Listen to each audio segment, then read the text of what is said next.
Professor سوال ہے کہ گناہ اسراف اور خسارہ ہے، انسان جب توبہ کرتا ہے تو کیا وہ خسارہ جو ذہنی، جسمانی یا روحانی طور پر ہوتا ہے ریکور ہو جاتا ہے؟ I told you کہ یہ خدا کا انسٹیٹیوشن ہے، اس کی گارنٹی اللہ کی ذات ہے، قرآن ہے، کتاب ہے۔ اللہ کہتا ہے کہ میں نے ہی القا کی ہیں کلمات توبہ، اور یہ کیسے ہو سکتا ہے کہ جب وہ ایک بات خود اپنی طرف سے آپ کو دے پھر اس کا انکار کیسے ہو سکتا ہے؟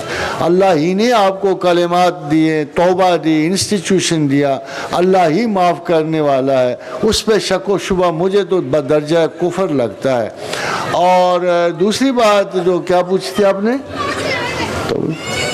سارے پورا ہو جاتا ہے۔ جی یہ تو ظاہر ہے کہ سب کا خسارہ اللہ ہی پورا کرنے والا ہے، اور حضرت آدم کا خسارہ پورا ہوا، ہمارا بھی ہو جائے گا۔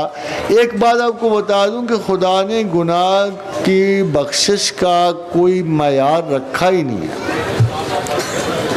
قل یا عبادی الذین اسرفوا علی انفسہم لا تقنطوا من رحمت اللہ ان اللہ یغفر الذنوب جميعا۔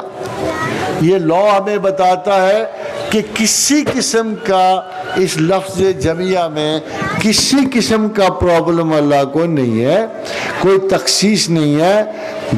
کبیرہ اور صغیرہ گناہوں کی شرعی تقسیم ضرور موجود ہے، مگر بخشش کے معیار سے ان میں کوئی تخصیص نہیں ہے، کیونکہ لفظ جميعا ہے، ان اللہ یغفر الذنوب جميعا۔ یہ ایک ایسا رول اور قانون ہے اللہ کا کہ اس میں کوئی تخصیص نہیں پائی جاتی، اس لیے میرا خیال ہے کہ ہر خسارہ پورا ہو جاتا ہے۔ بلکہ قرآن کی ایک آیت ہے کہ اگر تم اللہ کی راہ میں خرچ کرو گے تو وہ تمہارے گناہوں کو نیکیوں سے بدل دے گا۔ معاف کرنا تو دور کی بات ہے، وہ گناہوں کو نیکیوں سے بدل دے گا۔ ماشاءاللہ۔ اور میں اس پہ سوچ کے پریشان ہوا کرتا تھا کہ گناہ نیکیوں میں کیسے بدل جائیں گے؟